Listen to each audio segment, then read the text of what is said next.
জন্য আলাদা আলাদা করে প্লে লিস্ট তৈরি করা আছে। তো তোমাদের যে বিষয়ের ভিডিও দরকার খুব সহজেই তোমরা এখান থেকে দেখে নিতে পারবে। আমরা দলগতভাবে তথ্য সংগ্রহ ও বিশ্লেষণ করেছি। আমরা লক্ষ্য করলে দেখব এই তথ্য সংগ্রহ ও বিশ্লেষণের ক্ষেত্রে ব্যক্তি নিরপেক্ষ ও নির্মোহ থাকা অনেক প্রয়োজন।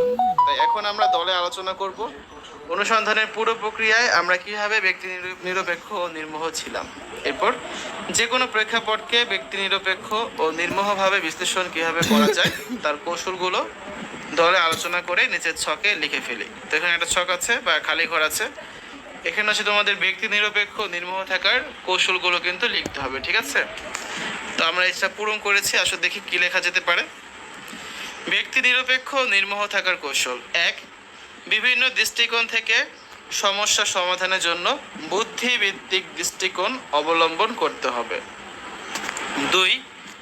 ন্যায্য এবং বিচারশীল হতে হবে। 3. প্রত্যেকেরই নিজ নিজ ধর্মীয় জ্ঞান থাকতে হবে এবং নিজ নিজ ধর্মীয় পন্থা অবলম্বন করতে হবে। 4.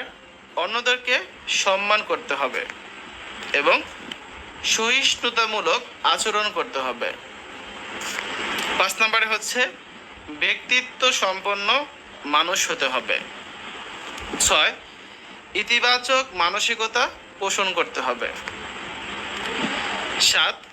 প্রকৃতির সান্নিধ্যে থাকার চেষ্টা করতে হবে এবং স্বাস্থ্যকর জীবনযাপন করতে হবে। তো আমরা